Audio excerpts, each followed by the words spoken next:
ایک بزرگ چھت پر رہتے تھے بالا خانے پر، دوسرا کنبہ رہائش نیچے کے حصے میں تھی. ہتھوارا سنا رہے ہمیں.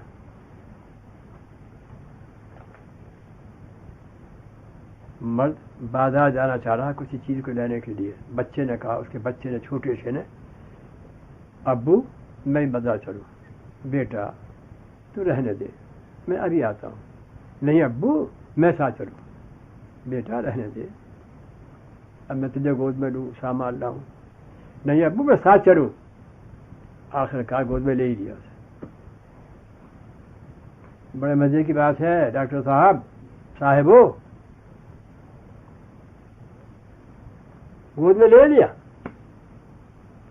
ماں نے کہا ارے بچے تو نے بڈھے باپ کو پریشان کر دیا. آخر تو ضدی بن کر ابا کی جو گود میں بیٹھ ہی گیا. بیٹے نے کہا اماں میرے لیے سوا ان کو ہے کون.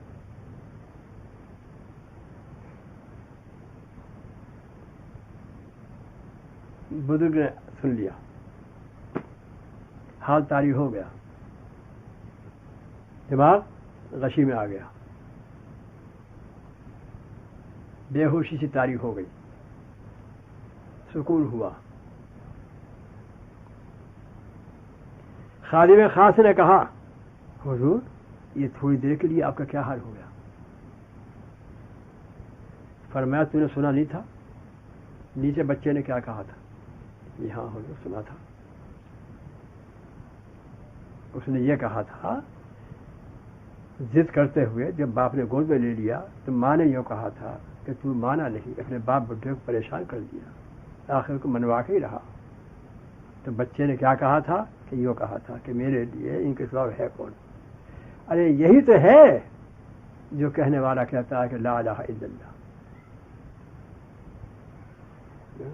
کسی طریق کی باتیں ہیں، یہ خشکی کی باتیں نہیں ہیں. جو ذکر پر مزاحمت کر رہا ہوگا چھوڑ دیا، سلوک پر دم بھرتا ہے. بیعت بھی ہوتا ہے، سلوک کے اندر دم بھرتا ہے. اور جو تعلیم کی جاتی ہے بیعت کے وقت میں اس کو بھی نہیں نبھاتا. یہ آج کا مرید ہے، اللہ ماشاء اللہ تو ہے.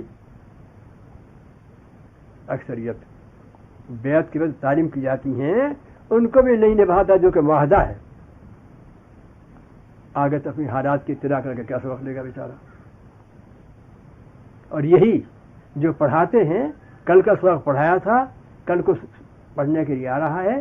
جب سبق کچا سناتا ہے اور نہیں سنا تو پٹائی کرتے ہیں اس کی استاد صاحبان، اور خود مرید ہو کر جو معاہدہ کیا تھا اس معاہدے کی خبر ہی نہیں کہ بیعت کے وقت ہم نے کیا معاہدہ کیا تھا، کیا تعلیم کی تھی. لا کم کو اسی کو نبھا دو، اگر آگے کچھ نہیں پوچھتے تو.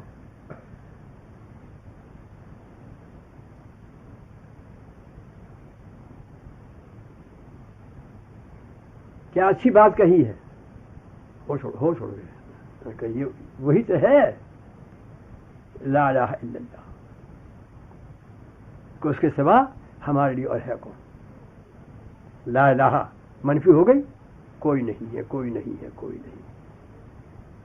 اب تو آ جا، اب تو آ جا، اب تو خلوت ہو گئی، کوئی نہیں ہے، کوئی نہیں ہے، کوئی نہیں.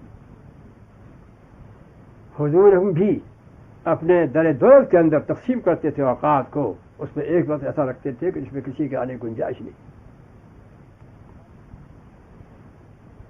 یہ سلسلہ سلوک کا یوں ہی نہیں ہے، بہت لطیف سلسلہ ہے. تو زمانے کی رفتار کی وجہ سے کچھ ذرا اس میں ہلکار پن کر دیا، توسع کر دی ہے. ورنہ فرماتے تھے سلوک اتنا لطیف ہے جیسے کہ روح لطیف ہے. سلوک ایسا لطیف ہے جیسا کہ روح لطیف ہے. پھر فرمایا روح کون سی روح؟ فرمایا فرشتے کی روح، جس کو لوگوں نے بگاڑ دیا.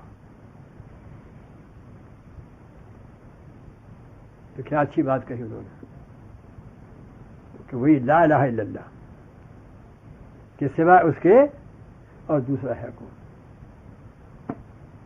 یہ وہاں میری نگاہ پہنچ گئی تھی. جیسے شیخ عبدالقدوس گنگوہی کی نگاہ پہنچ گئی. ایک عورت کہہ رہی ہے چکی پیستے ہوئے, یہ دیکھو چپل کے گھاٹ, پاٹھ ڈوبے پتھر ترائیں, پاٹھ ڈوبے پتھر ترائیں, پتھر بھاری پاٹھ ہلکا. ہو گیا حال تاریخ, لگے گھومنے. سکون آیا, پوچھا حضرت کیا بات تھی؟ القاریہ کی صورت یاد آ گئی تھی. تو کہاں جیسا ہوتا وہ نگاہ پہنچتی. فاما من ثقلت موازینہ فہو فی عیشۃ راضیہ واما من خفت موازینہ فامہ ہاویہ. جس کا وزن اعمال کا میزان کے اندر بھاری ہوگا, تیر جائے گا, چلا گیا جہاں سے گیا تھا وہاں سے چلا گیا, جنت کے دے چلا گیا. اور جس کا وزن میزان کے اندر اعمال کا ہلکا ہوگا, ڈوب گیا, قعر مذلت اور قعر جہنم کے اندر پہنچا دیا. جو کہہ رہی ہے یہ کہ یہ دیکھو چپل دریا ہے, اس کے خاصہ ہے کہ بھاری چیز تو تیرتی ہے, ہلکی چیز اندر لے ڈوب جاتی ہے پانی میں. یہ دیکھو چپل کے گھاٹ, پاٹھ ڈوبے اور پتھر تیرا ہے. کہاں نگاہ گئی اور کیا کیا رہی تھی وہ جانتی بھی نہیں کہ کیا مطلب ہے اس کا. لا الہ الا اللہ کا مطلب سمجھے آپ؟ جیسے ایک درویش کو آواز آ رہی ہے تم کتنے بھی عبادت کرو لیکن قبول نہیں. جب کئی دن ہو گئے تو مرید خادم نے کہا حضرت یہ بڑھاپا, اتنا زمانہ گزر گیا آپ کو مجاہدے ریاضہ کرتے ہوئے, جاگتے عبادت کرتے ہوئے, ذکر اللہ مشغول ہوتے ہوئے, اور وہاں کوئی سنوائی نہیں. یہ انتہا ہو گئی کہ قبول نہیں. آرام کرو, آرام کرو اس بڑھاپے کے اندر. شیخ نے کیا کہا؟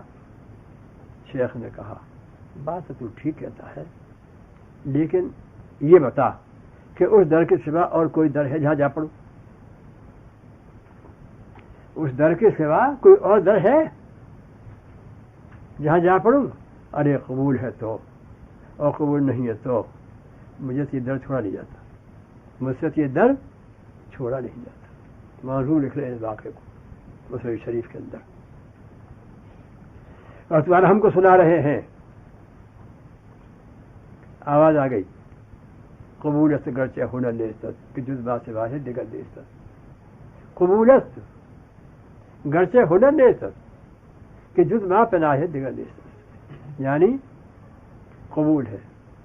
باقی تو نے ٹھیک کہا کہ ہمارے سوا اور کو پناہ کی جگہ ہے کہاں. قبولت مگر چرکا بھی دے دیا, کہیں میرے اس کہنے سے ناز نہ ہو جاوے, کہیں فخر نہ آ جاوے. اصلاحی فرما رہے ہیں, کہیں نفس بگڑ نہ جاوے, کہیں تکبر نہ آ جاوے. یہ میں نے جو قبول کر لیا ہے اس لیے نہیں کر لیا کہ بڑے تم باہنر ہو, بڑے با کمال ہو, قبول کر لیا ہے, یہ بات نہیں. اسے چرکا کہتے ہیں. نشتر بھی لگا دیا. نشتر انجیکشن جانتے ہو نا, نشتر جانتے نہیں, ذرہ کیا کرتے تھے. انجیکشن جانتے ہو, انجیکشن دے دیا اللہ تعالیٰ نے. حفاظت کی اس شخص کی کہ کہیں تکبر نہ آ جائے. اسی لیے قرآن پاک تعالیٰ کیا فرماتے ہیں؟ فلا تزکوا انفسکم هو اعلم بمن اتقى. اپنے آپ کو تزکیہ نفس والا سمجھ لینا کہ ہمارے نفوس قدسی ہو گئے.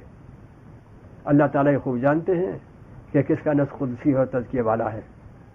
یہ مت کہنا مسئلہ تم. فلا تزکوا انفسکم هو اعلم بمن اتقى. یہاں بھی اس طریقے سے کہ تمہارے اندر کوئی کمال تو ہے نہیں جس کے میں نے قبول کر لیا ہو, لیکن ایک بات کہی ہے تم نے, وہ مجھے پسند آ گئی کہ تم نے یہ کہا کہ اس کے سوا اور در ہے کون سا جگہ پر. واقعی ٹھیک کہا, میرے در کے سوا کوئی پناہ کی جگہ دروازہ نہیں, لہذا قبول